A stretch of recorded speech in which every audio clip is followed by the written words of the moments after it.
과연 그럼 양자 물질로 만든 우리 일상생활에서 발견할 수 있는 도구가 무엇이냐라고 하면은 일단 컴퓨터, 핸드폰을 들 수가 있죠.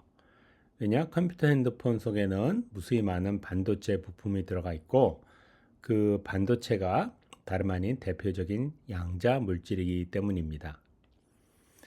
자, 컴퓨터와 핸드폰이 제대로 작동을 하려면은 와이파이 혹은 뭐 5G 이런 무선 통신이 같이 옆에 있어줘야 되죠. 자, 근데 무선 통신, 와이파이 이런 것들을 통해서 정보를 전달하려면은 이, 이 정보를 그냥 구리선을 통해서 전달하는 게 아니라 광선미를 통해서 굉장히 빠른 속도로 정보를 주고받을 수 있어야 됩니다. 그리고 광섬유를 타고 가면서 정보를 전달하는 그 매개체가 뭐냐? 그게 바로 레이저 혹은 발광 다이오드라는 것에서 나오는 빛이고, 이런 것들은 그냥 자연에서 나오는 빛과는 달리 우리가 이 빛의 양자역학적인 성질을 잘 이용해서 혹은 그 빛을 발견하는 발생하는 반도체 물질의 양자역학적 성질을 잘 이용해서 우리가 잘 제어를 해서 만들어낸 빛이다 라는 측면에서 이 지금 우리가 사용하는 이 전체적인 통신 체계가 양자 물질이라는 그 바탕에 전반적으로 의존하고 있다라는 주장을 할 수 있게 됩니다. 양자 물질을 다시 정의를 하면은 양자 물질과 좀 일반적인 물질, 가령 뭐 나무라든지 혹은 또 어떤 물질이 있을까요? 막상 또 생각을 좀 깊이 하다 보면은 양자 물질 아닌 게 거의 없긴 합니다. 또 이 넓게 보면은 모든 물질은 원자로 돼 있고 원자를 이해하는 유일한 방법은 양자역학이라는 그러한 측면에서 모든 물질은 양자 물질이라고 할 수도 있어요. 그럼에도 불구하고 우리가 모든 물질을 다 양자 물질이라고 부르진 않고 일부 특정한 물질만 양자 물질이라고 부를 텐데, 그 구분하는 기준은 무엇이냐? 굳이 양자역학 원리를 잘 이해를 해야만 만들 수 있다. 그러한 기준을 통과하는 물질을 따로 골라서 양자 물질이라고 부르기로 하겠습니다.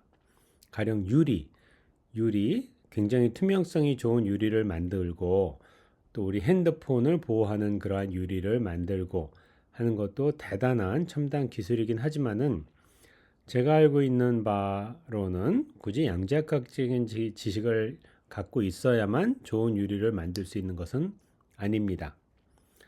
반면에 좀 더 빠른 반도체, 빠르게 작동하는 GPU를 만든다 하면은 궁극적으로는 그 회로 속에서 전자가 어떻게 움직이는지를 이해를 해야 되고, 전자의 거동을 제대로 이해할 수 있는 유일한 방법은 양자역학이기 때문에 이 모든 반도체 물질은 양자 물질이다 라고 주장을 할 수가 있을 것 같고요.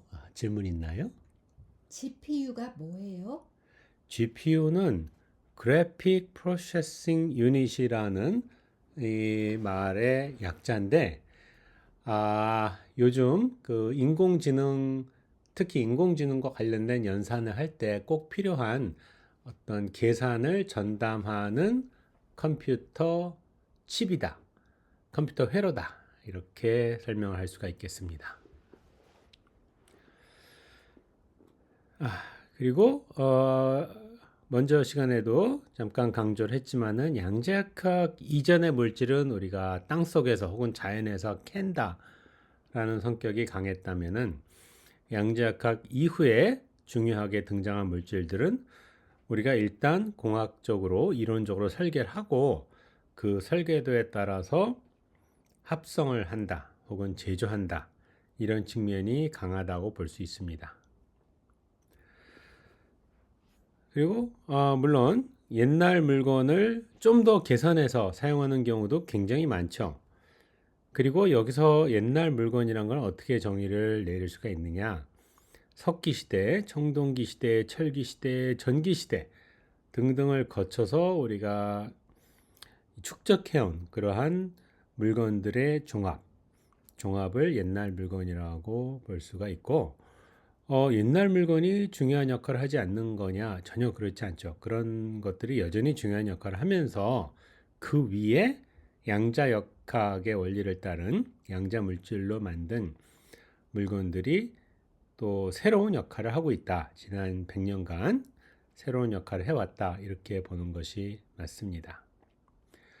또 우리가 그 역사 교과서에서 배울 때 서양에서 산업혁명이 일어났고 그 산업혁명 때문에 서양 세계의 어떤 생산 능력 그리고 경제력 이런 것들이 엄청나게 늘어났다. 이런 거를 배웠는데 그런 생산 능력의 증가에 원동력이 됐던 것은 바로 증기기관이었죠.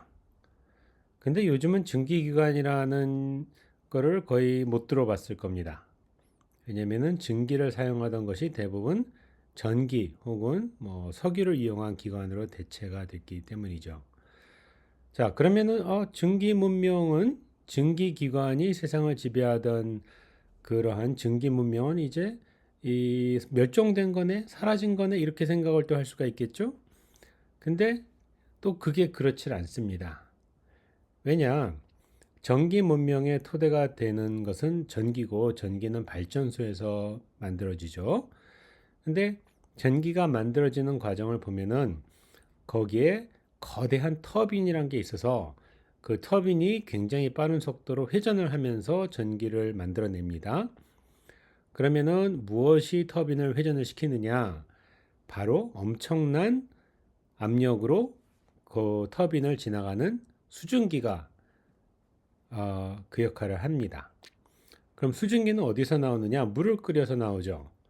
무엇이 물을 끓이느냐?